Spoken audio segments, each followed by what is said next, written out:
di dalam dada. Profil pelajar Pancasila, cerdas berkarakter itu kita.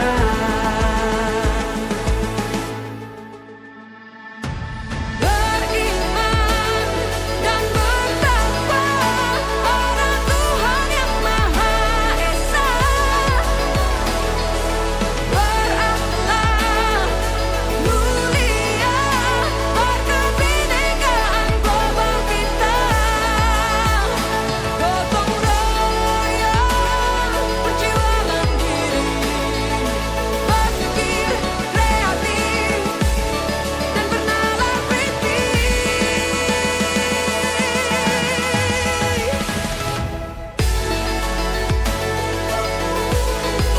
Profil pelajar Pancasila.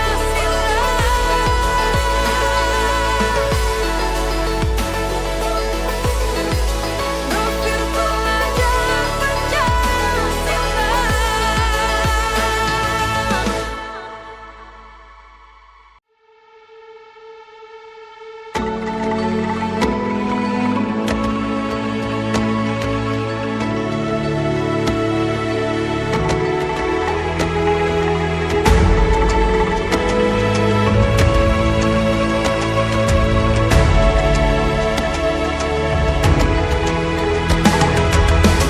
Pancasila.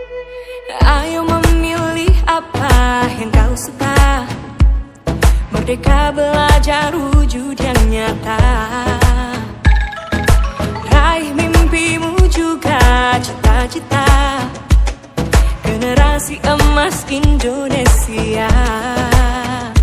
Profil pelajar Pancasila, tanamkan di dalam dada. Profil pelajar Pancasila, cerdas berkarakter itu kita.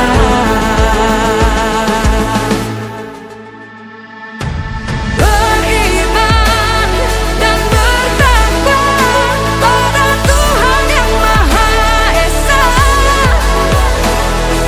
Berakhlak mulia, berkebinekaan global kita.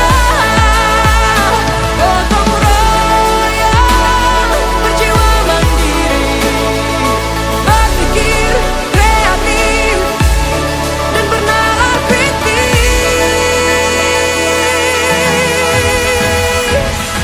Perbedaan bukan suatu halangan untuk kita saling bergandeng tangan. Bhinneka Tunggal Ika, semboyan negeri kita yang harus kita jaga bersama. Profil pelajar Pancasila, tanamkan di dalam dada. Profil pelajar Pancasila, cerdas berkarakter itu kita.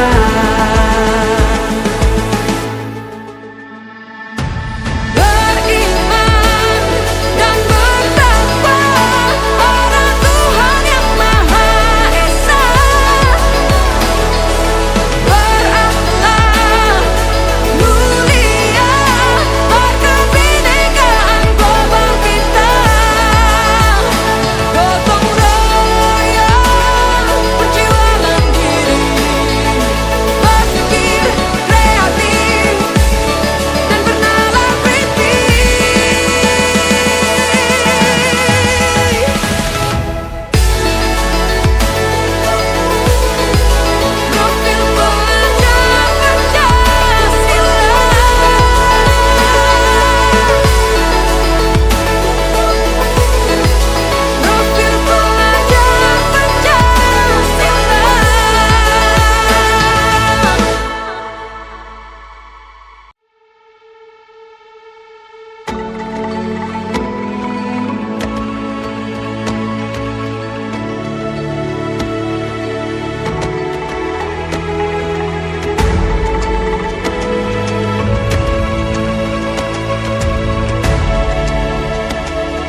belajar wujud yang nyata.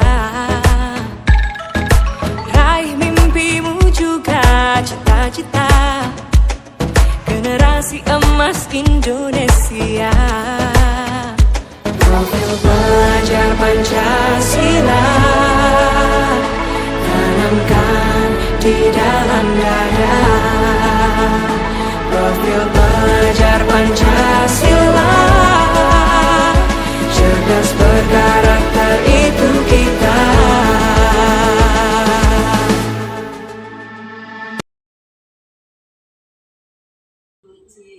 Assalamualaikum warahmatullahi wabarakatuh.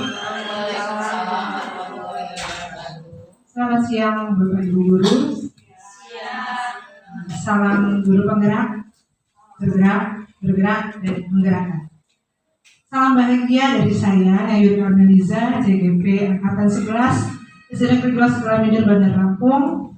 Kali ini saya akan menyebarkan pemahaman dan penerapan pengalaman budaya positif. Sebelumnya saya perkenalkan, fasilitator saya Hadah Nazriyah Yulianti STPMM, dan pengajar praktik saya Retno Novitasari SSI, dan saya sendiri CGP Angkatan 11. Kalau kita berbicara tentang budaya positif, yang dimaksud dengan budaya positif itu seperti apa sih teman-teman? Ada yang bisa bantu jawab? Bu Eva? Budaya positif menurut saya adalah perilaku yang menunjukkan keteladanan, mengandung nilai-nilai kebaikan universal, yang memang budaya mengakar dan sudah bertradisi pada suatu komunitas besar. Oke, terima kasih Bu Eva. Kemudian apakah budaya positif itu hanya kita bawa sehari-hari di kehidupan pribadi, ataukah kita bisa bawa ke sekolah dan lingkungan sekitarnya? Tentunya budaya positif itu menjadi satu landasan utama kita dalam kehidupan. Karena apa? Karena budaya positif itu tuh bukan hanya untuk kita. Menyebarkan budaya positif untuk orang lain pun itu luar biasa pengaruhnya. Sekarang kita lihat konsep inti budaya positif. Yang pertama itu ada perubahan paradigma belajar, kemudian disiplin positif, nilai-nilai kebajikan, motivasi perilaku manusia, keyakinan kelas, kebutuhan dasar manusia, restitusi 5 posisi kontrol, dan segitiga restitusi. Nanti kita akan mengupas satu persatu. Kita mungkin baru mendengar paradigma baru. Seperti apa sih pembelajaran dengan paradigma baru itu? Pembelajaran dengan paradigma baru merupakan pembelajaran yang dirancang berdasarkan prinsip pembelajaran berdiferensiasi, sehingga para peserta didik belajar sesuai kebutuhannya berdasarkan tahap perkembangan sesuai teori psikologi modern untuk mewujudkan profil belajar Pancasila. Rekan guru pasti sudah sering mendengar bagaimana itu profil belajar Pancasila. Kalau masih ingat, kita bisa bersama-sama untuk melakukan gerakan profil belajar Pancasila. Boleh teman-teman berdiri semuanya? Semuanya profil Pancasila itu ada yang pertama apa? Beriman dan Pancasila, beriman dan bertakwa. Kita mulai teman-teman ya. 1, 2, 3. Belajar Pancasila, beriman dan bertakwa pada Tuhan yang esa dan berakhlak mulia, berkebinekaan global, gotong royong mandiri, kreatif dan bernalar kritis. Tepuk tangan buat kita semuanya. Silakan kembali ke tempat duduk. Ya, benar sekali. Profil belajar Pancasila itu ternyata memang harus kita implementasikan dalam kehidupan kita sehari-hari. Apalagi kita seorang guru, memang langkah kita itu tidak jauh dari namanya profil pelajar Pancasila. Yang pertama, beriman dan bertakwa kepada Tuhan Yang Maha Esa dan berakhlak mulia. Kalau di sekolah kita, alhamdulillah kita sudah melaksanakan yang namanya sebelum pembelajaran dimulai, kita melaksanakan sholat duha. Kita berdoa di pagi hari. Itu kita sudah mengimplementasikan yang pertama. Kemudian yang berkebinekaan global. Karena di sekolah kita ini bukan hanya dari satu suku, kita banyak sekali sukunya. Ada suku Lampung, suku Jawa, suku Sumatera, banyak sekali. Ada suku Kalimantan bahkan. Dan di situ kita bisa belajar. Dari suku ini, dari suku Lampung, apa yang kita bisa pelajari? Dari suku Sumatera, apa yang bisa kita pelajari? Kemudian lagi anak-anak itu kreatif. Kita menimbulkan anak-anak itu kreatif. Supaya apa? Mereka itu tidak sedikit bergantung sama kita. Kemudian bergotong royong. Kita mengajarkan anak untuk bergotong royong. Bergotong royongnya seperti apa? Pagi-pagi aja kita, ayo nak kita bikin bersama. Dan kita yang menularkan dulu. Budaya positifnya bukan kita menyuruh anak-anak, tetapi kita ngajak anak kita ambil sapu. Mereka melihat kita. Itu salah satu budaya positif kita. Kemudian anak dilatih untuk mandiri. Mandiri biar apa? Nggak semuanya itu kita, ibaratnya kalau anak TK kita ambil nasi, kita suapin, mereka kenyang. Tetapi sekarang kita punya pelajaran seperti ini, mereka berpikir, akhirnya bernalar kritis. Kita lanjut teman-teman. Ini ada permainan sedikit, perubahan paradigma. Nah, perubahan paradigma ini kita akan mencari apakah dia bisa merayu dengan temannya, dengan sebuah permainan kepalan kertas di tangan. Kalau teman kita ada sesuatu kita pengen, bagaimana caranya? Apakah kita harus merayunya? Apakah kita harus gontok-gontokan? Atau seperti apa? Itu tergantung dengan cara kita sendiri. Nah, sekarang saya minta tolong dari teman-teman, coba deh ada pasang-pasangan.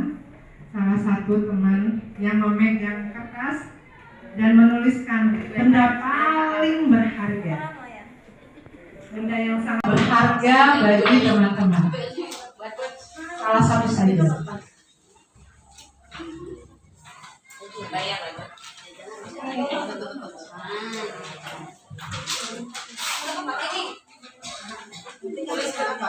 Benda yang paling berharga menurut Putri.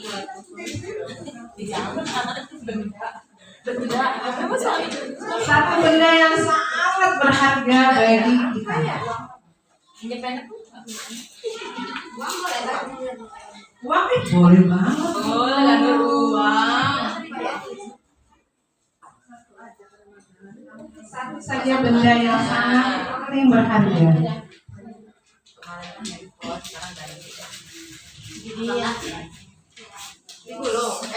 Kertas yang kecil saja digulung, dikepol di tangan.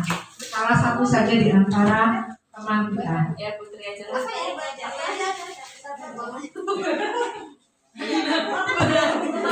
Sekarang setelah project mencari kertas, menuliskan benda yang sangat berharga untuk Bapak Ibu, letakkan di salah satu tangannya, kemudian genggam benda tersebut seolah-olah itu tidak akan mungkin diminta sama orang lain.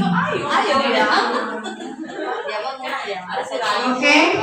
Kemudian setelah membuat kepala, temannya yang sebelahnya lagi, yang satunya lagi, mencoba dengan sekuat tenaga itu merayu apakah dia akan memberikannya, bagaimana cara akan memintanya, apakah dia membujuk, apakah dia harus mengancam, apakah harus menghardik, merayu, apa saja yang dapat membuka kepalan tangan Anda, lalu apa yang terjadi.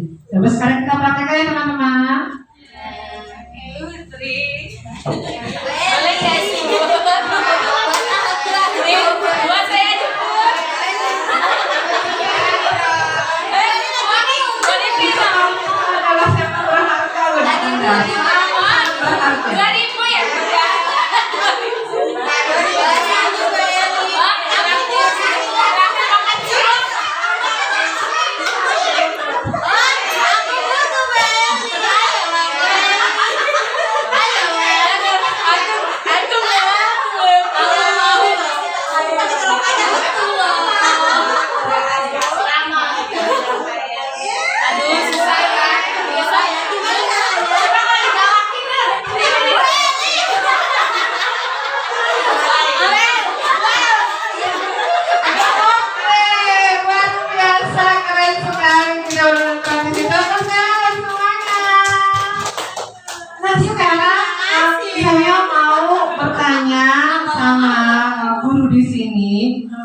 bagaimana cara dia memberikan atau tidak. Apakah dia merayu, apakah dia membujuk, apakah dia menghardik, apakah dia mengancam. Bagaimana menurut pengalamannya?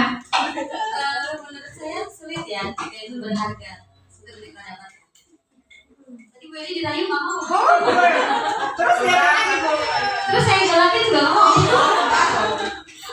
Tadi katanya Bu Nur sudah digalakin nggak mau, dirayu pun tidak mau. Berarti luar biasa genggaman Bu Eli ini sesuatu yang sangat berharga. Saya mau tanya ke Ulan sama Erika. Mati masih sungkem deh. Lagi butuh. Dikasih ya?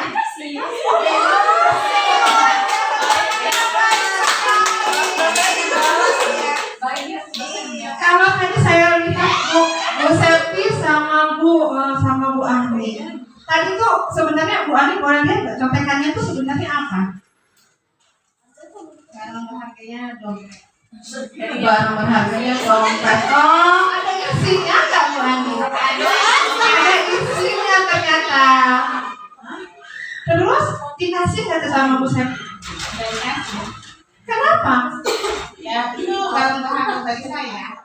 Dompet beserta isinya ada KTP, ada ATM, ada foto-foto. Apa caranya seperti apa tadi Bu Septi tadi?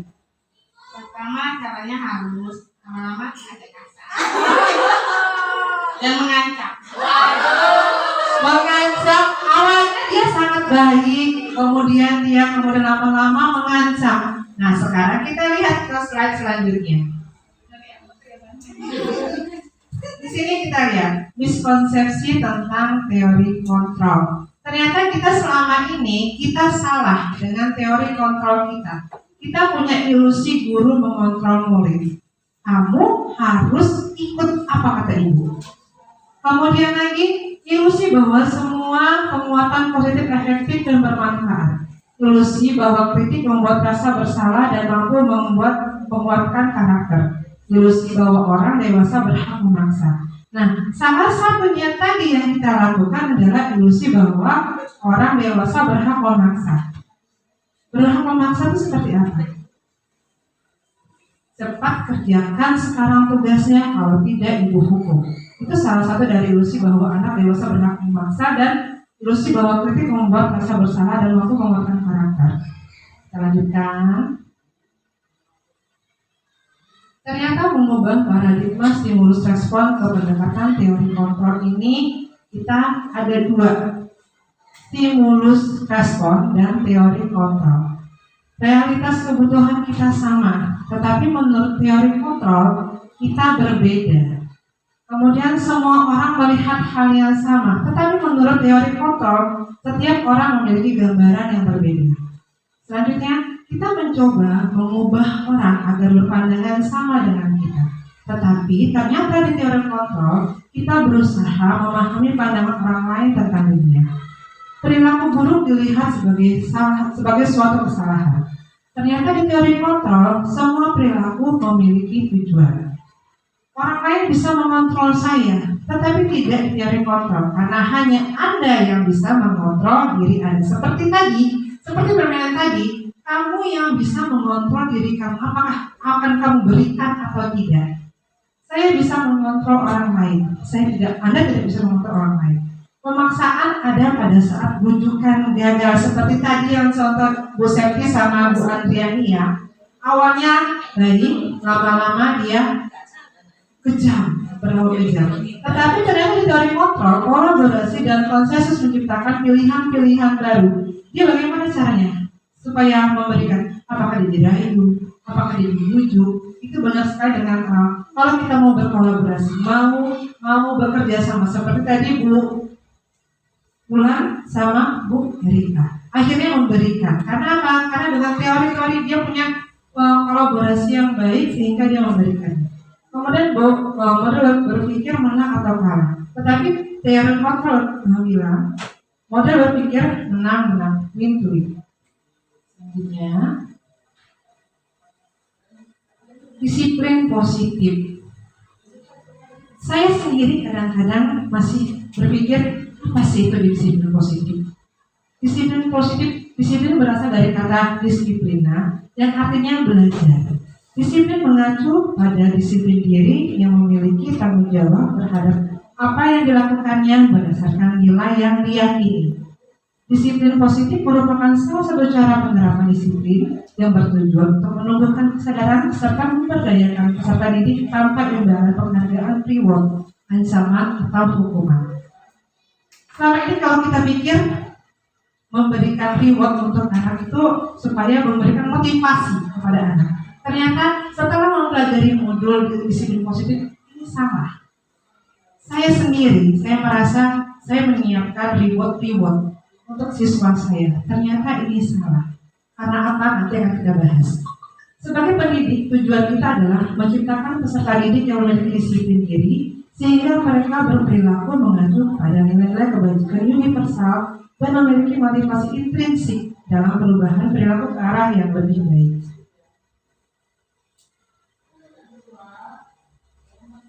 Kita lanjut ke nilai-nilai kebajikan. Nilai-nilai yang disepakati bersama yang bersifat universal, lepas dari bahasa, suku, bangsa, agama, maupun latar belakang. Contoh nilai kebajikan institusi atau organisasi. Yang pertama, profil belajar Pancasila yang seperti tadi kita praktekkan. Berkebinekaan global, beriman dan bertakwa pada Tuhan Yang Maha Esa dan berakhlak mulia, gotong royong, mandiri, kreatif, dan bernalar kritis. Kemudian ada Igro Primary Years Program atau PIP. Toleransi, rasa hormat, integritas, mandiri, menghargai, antusias, empati, keingintahuan, kreativitas, kerjasama, percaya diri, dan komitmen. Yang terakhir ada keterampilan hidup atau life skill. Di sini contohnya dapat dipercaya, lurus hati, pendengar yang aktif, tidak merendahkan orang lain, dan memberikan yang terbaik pada diri.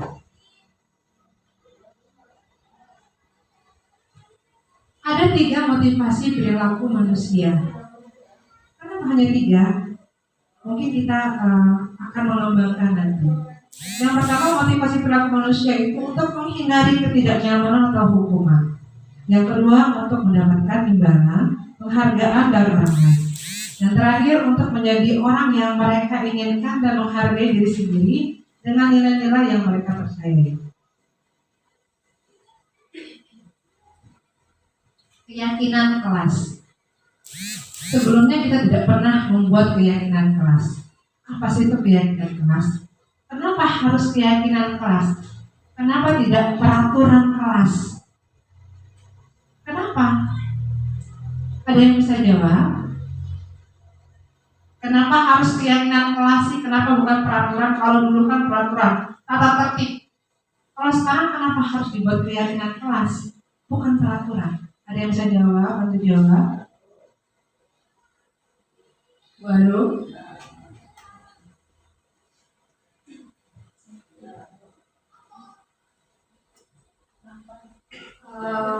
Menurut saya Bu, untuk peraturan kelas sendiri itu biasanya siswa itu harus mentaati apa yang dibuat, dan biasanya peraturan kelas itu juga dibuat oleh guru sendiri ya Bu, dan siswa mau tidak mau untuk melakukan atau mentaati peraturan kelas yang ada. Kemudian kalau keyakinan kelas, keyakinan itu kan karena kita meyakini dilihat dari siswa sendiri atau guru. Jadi untuk keyakinan kelas itu dibuatnya secara bersama-sama dan untuk kebaikan bersama. Terima kasih Bu Aro, luar biasa. Ya, kalau keyakinan itu tuh kita buatnya bareng-bareng. Tapi kalau peraturan kelas kadang yang buat guru sendiri. Itu ya Bu Aro ya, sedikitnya ya. Lanjut ya. Sekarang kita bagaimana membentuk suatu keyakinan kelas. Keyakinan kelas itu tuh bersifat abstrak, kemudian berupa pernyataan universal, mengandung pernyataan atau kalimat positif. Sedikit saja agar mudah diingat, sesuai dengan kondisi kelas dan sekolah hingga mudah diterapkan, dan semua warga sekolah atau warga kelas dilibatkan saat membuat keyakinan kelas. Seperti tadi yang dijelaskan sama Bu Aro. kegiatan kelas itu dibuatnya bersama-sama, bukan hanya guru sendiri. Kalau dulu mungkin kita ada peraturan kelas atau sekolah itu dibuat oleh satu orang, tidak berkelompok, tidak berkolaborasi dengan sisi kelas. Kalau kegiatan kelas kita membuatnya bersama-sama, semuanya dilibatkan. Keyakinan kelas, aku yakin jika aku bisa bersikap iya, berdoa. Kemudian setiap mulai pembelajaran dengan khusyuk saat beribadah, itu termasuk keyakinan religius.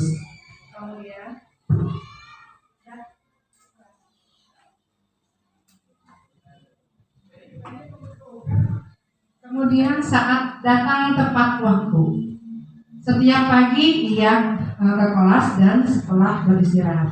Jadi saat dia masuk, kemudian saat dia istirahat dan bel masuk, itu salah satu dari keyakinan kelas tentang disiplin. Dia tidak banyak-banyak kata-katanya, hanya satu kata.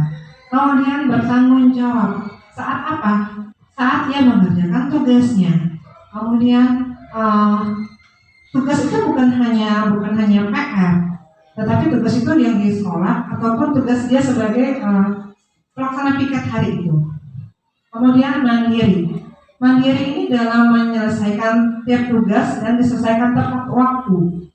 Toleransi, menghargai dan menghormati guru, murid, dan semua pegawai di sekolah dengan menerapkan budaya 5S. Apa sih 5S teman-teman?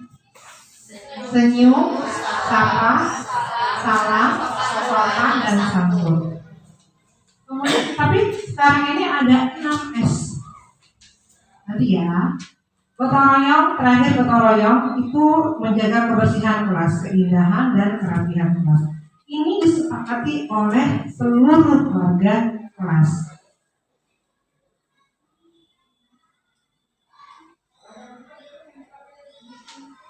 Sekarang kita lihat tentang hukuman, konsekuensi, dan restitusi. Restitusi mungkin teman-teman guru masih agak bingung apa ya restitusi, karena saya pun sendiri baru mendengar kata restitusi di pendidikan guru penggerak ini. Sekarang kita lihat hukuman. Hukuman itu tidak terencana, tiba-tiba kamu keluar dari kelas, silahkan lari dulu. Tidak memikirkan apakah dia nantinya seperti apa, imbasnya apa, karena hukuman itu bersifat tiba-tiba, tidak terencana. Kemudian murid yang tidak tahu apa yang akan terjadi atau tidak dilibatkan, bersifat satu arah karena antara guru dan siswa, tidak antara guru dengan yang lainnya. Berupa hukuman fisik dan psikis, mendorong murid menyalahkan diri. Konsekuensi, kalau konsekuensi itu terencana, disepakati sesuai peraturan. Murid tetap dibuat tidak nyaman. Sikap guru selalu memonitor murid, mendorong murid untuk patuh.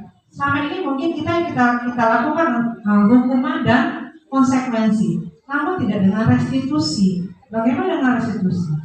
Restitusi itu proses menciptakan kondisi bagi murid untuk memperbaiki kesalahan. Jadi kita tidak menjudge murid, tapi kita mengarahkan, kamu bisa memperbaiki dirinya. Proses kolaboratif yang mengajarkan murid untuk mencari solusi sendiri. Kemudian mendorong disiplin positif.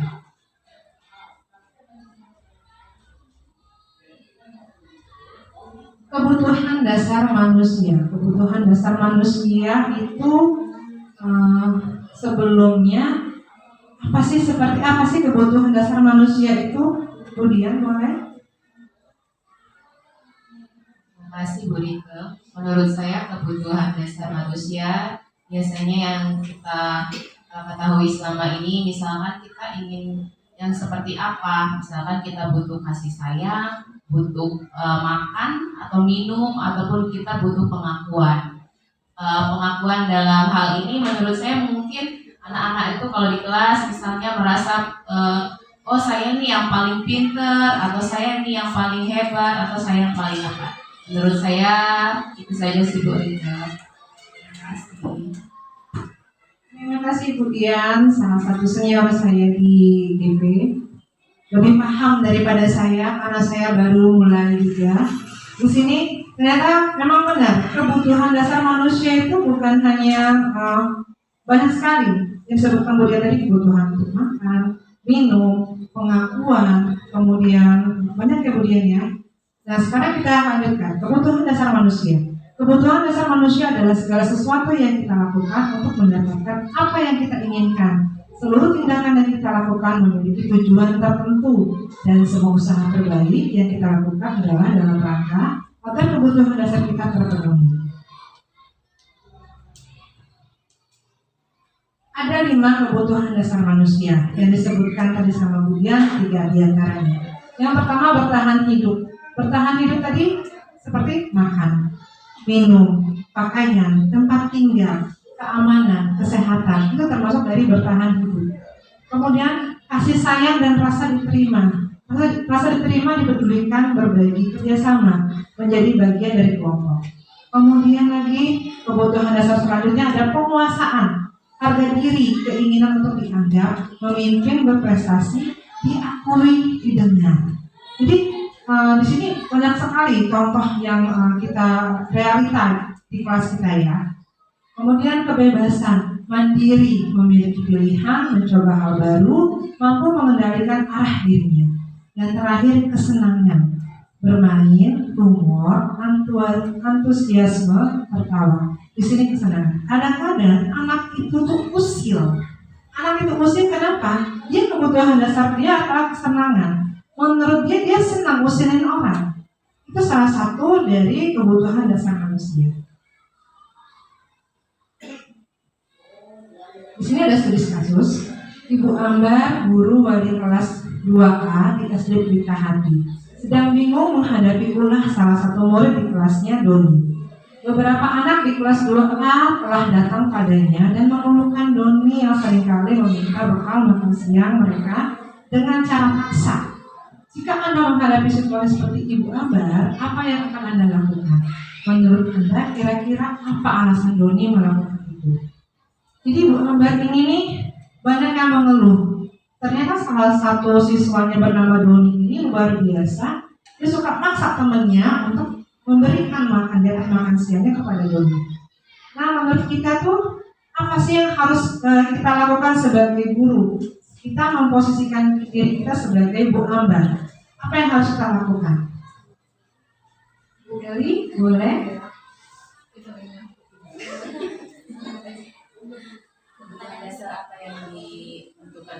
Menurut Bu Nur, kalau Bu Nur di situasi Bu Ambar tadi, Bu Nur harus melakukan apa?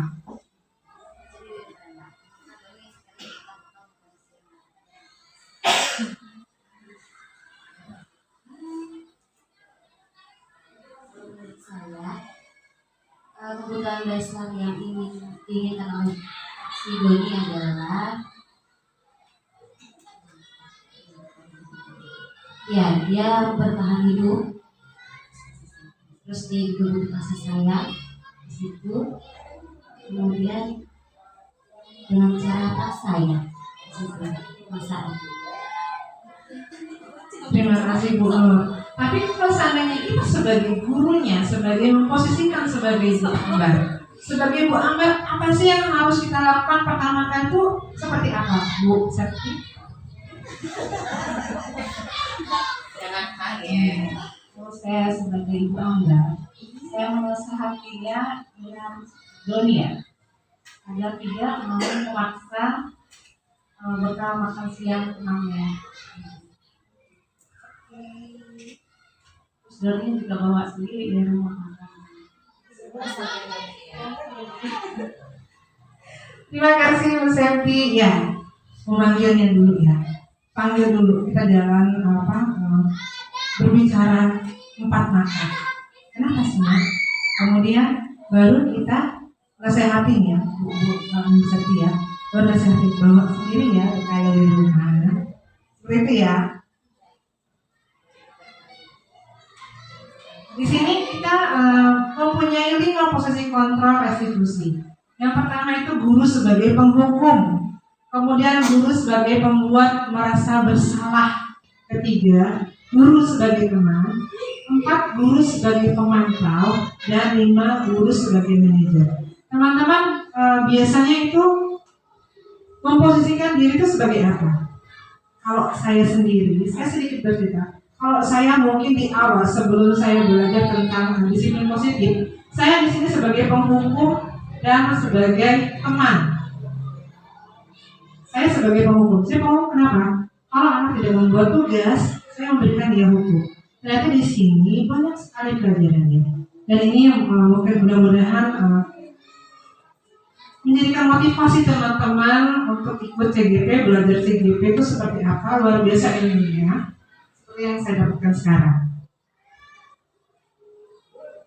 Ada motivasi kegagalan, identitas gagal, kontrol dari luar, identitas berhasil atau sukses, kontrol dari dalam, identitas berhasil atau sukses, kontrol diri. Yang pertama, menghindari hukuman, mengharapkan imbalan ketergantungan orang lain, dan menghargai diri sendiri. Menghindari hukuman itu ada dua, posisinya dua, yaitu penghukum dan pembuat rasa bersalah. Mengharapkan imbalan atau ketergantungan pada orang lain itu ada dua posisi, sebagai teman dan sebagai pemantau. Yang terakhir, menghargai diri sendiri sebagai posisinya sebagai manajer. Kalau guru berbuat, kita melihat dari identitas kegagalan. Kalau guru berbuat sebagai penghukum, menghardik, menunjuk-nunjuk, menyakiti, dan menyindir, itu sering sekali. Saya pun kadang-kadang seperti itu. Dulu sebelum saya belajar seperti itu.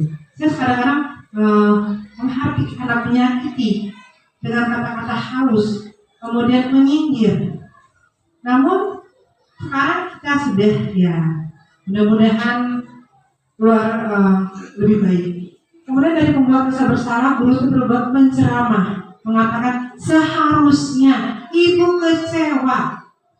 Kemudian kalau dari kita nggak bisa dulu teman-teman ya. Kalau guru berkata sebagai penghukum, kalau kamu tidak melakukannya, awas ya, rasakan. Sedangkan pembuat rasa bersalah, kalau guru berkata, kamu seharusnya sudah tahu, ibu lelah sekali mengatakannya, ibu stres. Hasil dari penghukum tadi memberontak, anak memberontak, menyalahkan orang lain, kemudian anak berbohong. Sedangkan dari pembuat rasa bersalah, hasilnya anak menyembunyikan, menyangkal dan berbohong. Kaitannya dengan dunia berkualitas, murid meletakkan guru di luar dunia berkualitas. Membuat rasa bersalah, murid meletakkan guru di dalam dunia berkualitas. Saat murid berkata sebagai penghukum, biarkan saja, nanti juga marah-marah lagi. Tetapi kalau membuat rasa bersalah, kita menjudge anak-anak pasti bilangnya, maafkan saya bu. Kemudian lagi, dampak dari murid ketika penghukum mengulangi kesalahannya, dia akan terus mengulangi kesalahannya. Kemudian kalau membuat rasa bersalah, dia merasa bersalah, merasa rendah diri, salah saya. Kita lihat identitas berhasil atau sukses, kontrol dari luar, mengharap imbalan atau ketergantungan pada orang lain. Kalau sebagai teman, guru berbuat membuatkan alasan untuk muridnya. Tetapi saat guru berbuat menjadi pemantau, menghitung dan mengukur. Guru berkata saat menjadi teman, ayolah lakukan demi ibu. Masa kalau tidak mau, ingat tidak ibu pernah bantu.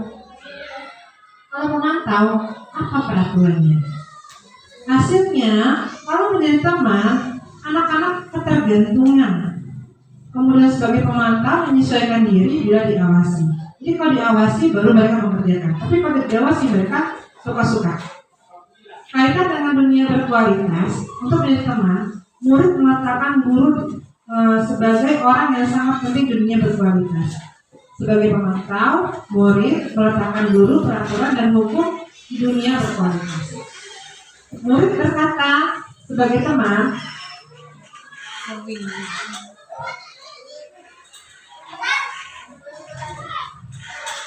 murid meletakkan guru sebagai orang yang sangat penting di dunia berkualitas. Sebagai pemantau, guru meletakkan murid mengatakan guru, peraturan, dan hukum di dunia berkualitas. Sebagai teman, murid berkata, saya pikir Bapak Ibu teman saya. Ternyata begitu. Tetapi sebagai pemantau, murid berkata, berapa banyak bintang yang saya harus peroleh? Berapa halaman yang harus saya tulis? Dampak dari muridnya, kalau kita menjadi teman, faktor posisi kita sebagai teman lemah, dia tidak mandiri dan sangat tergantung sama kita. Tetapi dampak pada murid ketika jadi pemantau menitik beratkan pada sanksi atau hadiah untuk dirinya. Nah, inilah yang harus kita punya. Teman-teman, kita harus punya posisi control manager.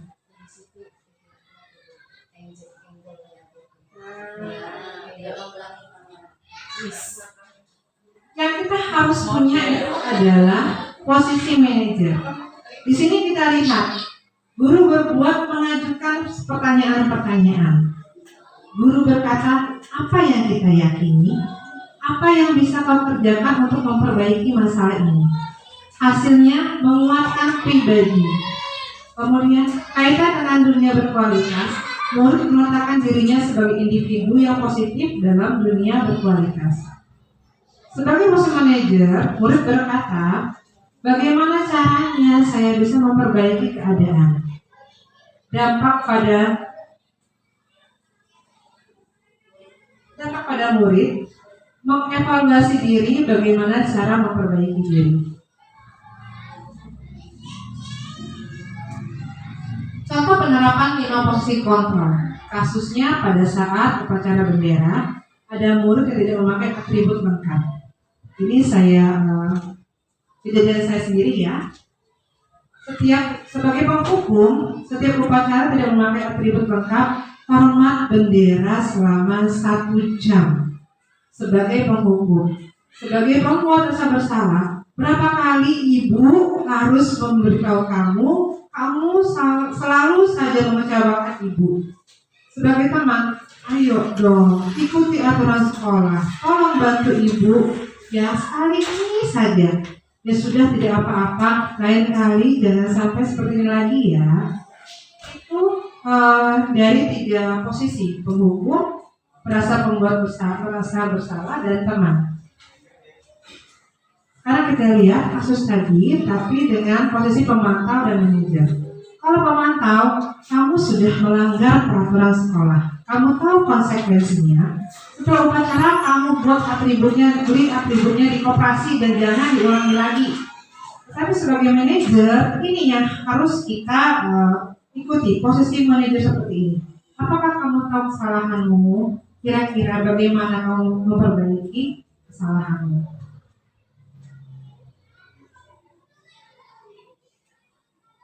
Di antara kelima posisi kontrol tersebut, sebaiknya seorang guru menerapkan posisi kontrol sebagai manajer. Sebagai manajer, guru dapat berbuat sesuatu bersama murid, mempersilahkan murid bertanggung jawab, dan mendukung murid agar dapat menemukan solusi. Selain itu, posisi manajer mengacu pada restitusi yang dapat menjadikan murid sebagai manajer bagi dirinya sendiri, sehingga tercipta identitas positif pada murid. Sekarang posisi kontrol, apakah saya? Saya kecewa sekali dengan kamu. Ayolah lakukan demi ibu. Kamu tidak pernah benar melakukannya. Apakah kamu mendapatkan stiker bintang hari ini? Apa rencanamu untuk menyelesaikan masalah ini? Nah, kita lihat ya teman-teman. Yang pertama, saya kecewa sekali dengan kamu. Posisi kontrol apa ini?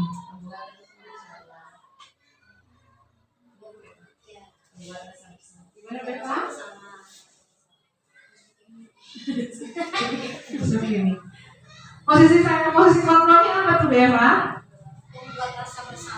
Membuat rasa bersalah. Kemudian kamu tidak pernah benar melakukannya.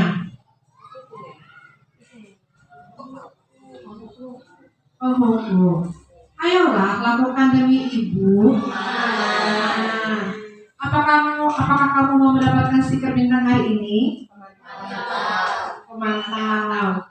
Apa rencanamu untuk menyelesaikan masalah ini? Nah, ini dari kita sebagai guru itu harus, apa rencana kamu untuk menyelesaikan masalah ini? Jangan kita menghabis siswa. Jangan sebagai teman yang selama ini kita lakukan ternyata salah. Segitiga restitusi. Di sini kita memecahkan masalah dengan anak menggunakan segitiga restitusi. Yang pertama, menstabilkan identitas. Yang kedua, validasi tindakan yang salah. Ketiga, menanyakan keyakinan. Segitiga restitusi ini suatu proses dialog yang dijalankan oleh guru akan dapat menghasilkan murid yang mandiri dan bertanggung jawab. Yang pertama, menstabilkan identitas. Berdasarkan prinsip membuat kesalahan adalah bagian dari proses pembelajaran yang nantinya akan menggeser identitas gagal ke arah identitas sukses. Kata-katanya, berbuat salah itu wajar. Tidak ada manusia yang sempurna. Ibu juga pernah melakukan itu. Ibu tidak mau mencari siapa yang salah, tapi ibu ingin mencari solusi dari permasalahan ini. Kamu berhak merasa begitu. Ini adalah kata-kata menstabilkan identitas. Kemudian, validasi tindakan salah. Berdasarkan prinsip bahwa setiap perilaku berupaya memenuhi suatu kebutuhan tertentu, sehingga guru atau orang tua akan bergeser dari pemikiran stimulus respon menjadi proaktif. Kata-kata atau kalimatnya pasti punya alasan mengapa melakukan hal itu. Kemudian, padahal kamu bisa melakukan yang lebih buruk dari ini ya. Atau kalimat selanjutnya, kamu melakukannya karena mempertahankan sesuatu yang penting bagimu. Terakhir, maukah kamu belajar cara lain untuk memenuhi kebutuhanmu tanpa melakukan hal yang tidak seharusnya? Dari segitiga restitusi terakhir, ada menanyakan keyakinan. Berdasarkan prinsip teori kontrol bahwa dengan memberi pertanyaan bermakna kepada murid untuk memunculkan motivasi secara intensif sehingga mampu mengaitkan keyakinannya dengan tindakan yang salah. Dengan kalimat, apa nilai yang kita percaya di sekolah kita? Nilai-nilai apa yang telah kita sepakati? Kelas yang ideal itu seperti apa sih? Kamu ingin jadi anak yang seperti apa?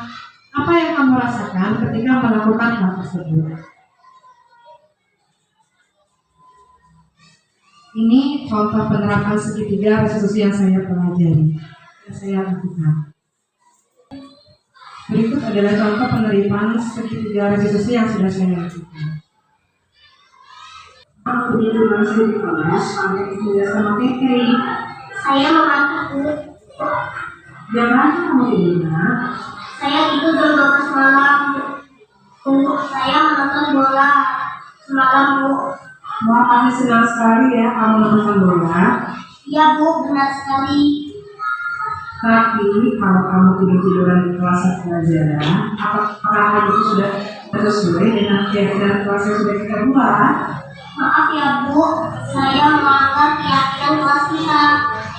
Sakira, setiap orang pasti pernah melakukan kesalahan.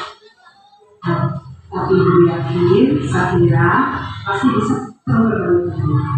Nah, mari kita bicarakan tentang keyakinan kelas kita. Kira-kira kelas yang mana yang belum saya lakukan? Seharusnya saya mendengarkan dan mengikuti pelajaran dan mengerjakan tugas-tugas dengan baik. Kira-kira apa yang bisa Sakira lakukan untuk bisa menerapkan keyakinan yang kamu punya? Saya akan memperbaiki kesalahan saya. Saya tidak akan bergadang dan kalau untuk bola, saya menonton jalan ulang saja, Bu. Apakah ada hal lain yang bisa kita lakukan? Saya akan sungguh lebih awal agar nantinya melanjut di kelas. Baiklah Sakira, Ibu akan menghargai usaha Sakira untuk memperbaiki diri. Mari kita melaksanakan keyakinan kelas yang sudah kita buat. Sekarang Sakira boleh masuk kelas kembali ya. Baik, Bu. Sama-sama.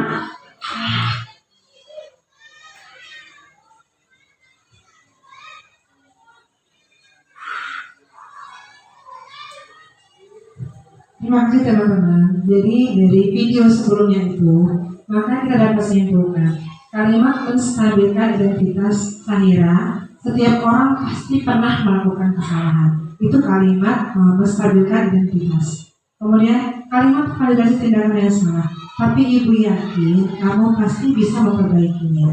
Kemudian kalimat menanyakan keyakinan, kira-kira hal apa sih yang bisa saya lakukan untuk bisa menerapkan keyakinan yang kamu miliki. Demikianlah pemaparan dari saya. Kalau ada salah kata, kepada Allah saya mohon ampun, kepada teman-teman saya mohon maaf. Saya akhiri dengan wabillahi taufiq wal hidayah. Wassalamualaikum warahmatullahi wabarakatuh. Kenapa kamu tidur saya di kelas? Banyak menjelaskan materi. Saya mengantuk, Bu. Jam berapa kamu tidurnya? Saya tidur jam 12 malam, Bu. Saya menonton bola semalam, Bu. Wah, pasti senang sekali ya kamu nonton bola. Iya, Bu, benar sekali. Tapi kalau kamu tidur-tiduran di kelas saat pelajaran, apakah hal itu sudah sesuai dengan keyakinan kelas yang sudah kita buat? Maaf ya, Bu. Saya melanggar keyakinan kelas kita. Sahira, setiap orang pasti pernah melakukan kesalahan. Tapi ibu yakin Sahira pasti bisa memperbaikinya. Nah, mari kita bicarakan tentang keyakinan kelas kita. Kira-kira keyakinan kelas yang mana yang belum Sahira terapkan? Seharusnya saya mendengarkan dan mengikuti pelajaran dan mengerjakan tugas-tugas dengan baik. Kira-kira apa yang bisa Sahira lakukan untuk bisa menerapkan keyakinan yang kamu punyai? Saya akan memperbaiki kesalahan saya. Saya tidak akan begadang dan kalau nonton bola, saya menonton siaran ulang saja, Bu. Apakah ada hal lain yang bisa kamu lakukan? Saya akan tidur lebih awal agar tidak mengantuk di kelas. Baiklah Sahira, Ibu akan menghargai usaha Sahira untuk memperbaiki diri. Mari kita melaksanakan keyakinan kelas yang sudah kita buat. Sekarang Sahira boleh masuk kelas kembali ya. Baik, Ibu. Terima kasih, Bu. Sama-sama nak.